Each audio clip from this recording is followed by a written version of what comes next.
Сәлеметсіздер ме?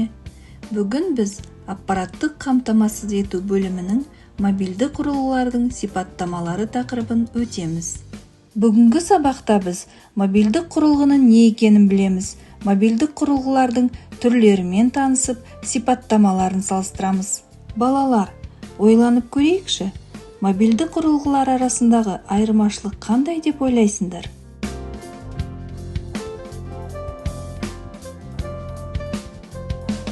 Компьютерлер сияқты әрқайсының орталық процессоры, тұрақты жады, оперативті жады, басқа құрылғылармен байланыс үшін модульдері және тағы басқалары бар.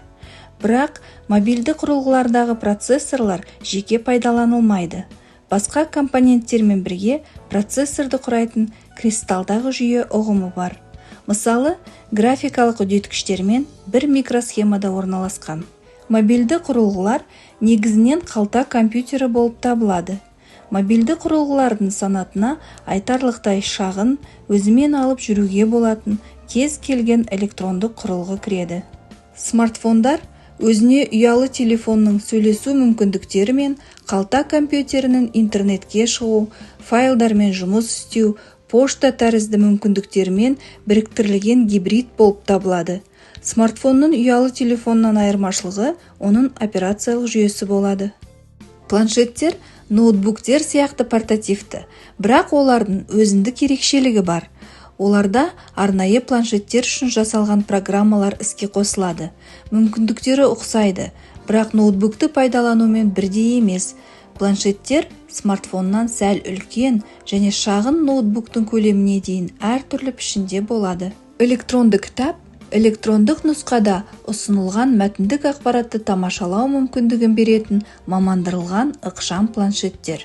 Ноутбуктардың басты ерекшеліктері жеңіл салмақтылығында және көлемнің ықшамдылығында. Жұмыс істеу уақыты 1 сағат пен 15 сағат аралығына тең. Ноутбуктер әдетте бүктелген форма факторында жасалған.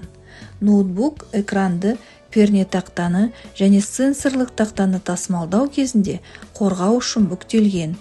Бұл сонымен қатар тасымалдаудың ыңғайлылығымен байланысты. Көбінесе ноутбук портфельде тасымалданады. Бұл оны қолыңызда ұстамай, иыққа іліп қоюға мүмкіндік береді. Ультрамобильді дербес компьютерлер ультра жіңішке және жеңіл субноутбук. Қазіргі субноутбуктармен салыстырғанда аз габаритті және салмағы да жеңіл болады. Сонымен қоса, кәдімгі ноутбуктан еш айырмашылығы да жоқ. Бұл термин Intel корпорациясы 2011 жылдан бастап кеңінен қолдана бастады.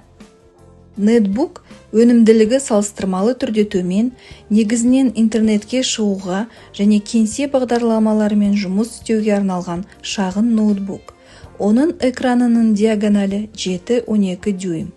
Энергия тұтынуы төмен, құны салыстырмалы түрде арзан және салмағы жеңіл болып келеді. Мобильді құрылғылардың сипаттамалары. Интернетке Wi-Fi немесе мобильді телефондар арқылы кіру. Құрылғыны бірнеше сағат қуаттайтын аккумулятор.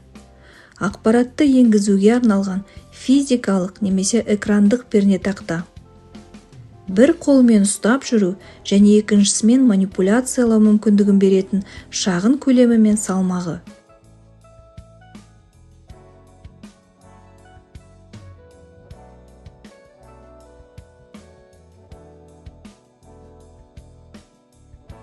Интернеттен мәліметтерді, сонымен қатар қосымша мен кітаптарды жүктеу мүмкіндігі. Сымсыз жұмыс істей алатындығы.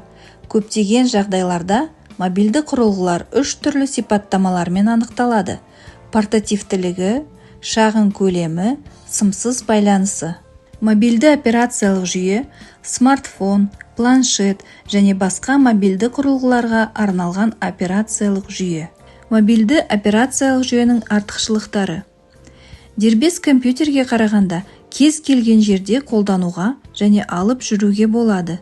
Сенсорлы экран, ұялы байланыстың қамтылуы, Bluetooth, Wi-Fi, GPS бағыттауыш, камера, видеокамера, дауыспен басқару функциясы, диктофон, ыңғайлы мультимедиа, музыкалық плеер. Сонымен балалар, Мобилдік құрылғылардың сипаттамалары туралы мәлімет алдыңдар. Енді соған байланысты бірнеше тапсырмаларды орындап көрейік. Бірінші тапсырма. Өз мобилді құрылғыларыңның техникалық сипаттамаларының ерекшеліктерін анықтаңдар. Төменде берілген сілтеме бойынша өтіп, жауаптарыңды салыстыруларыңа болады.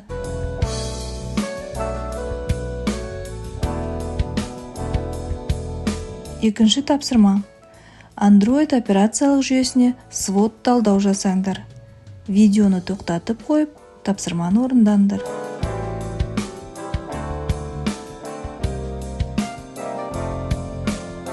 Ал енді өз жауаптарыңмен салыстырыңдар.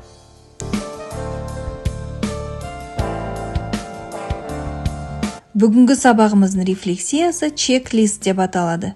Сіздерге кесте берілген. Кестенің оң жақ бөлігінде сөйлемдер, сол жақ бөлігінде сол сөйлемдерді толықтыратын жеке сөздер берілген. Керекті сөзді белгілеп қойып, мұғалімге ұсыныңыздар.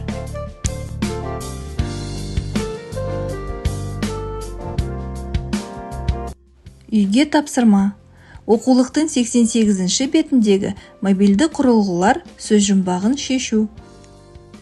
Бүгінгі сабағымызда пайдаланған ресурстарды экраннан көре аласыздар. Назарларыңызға рахмет.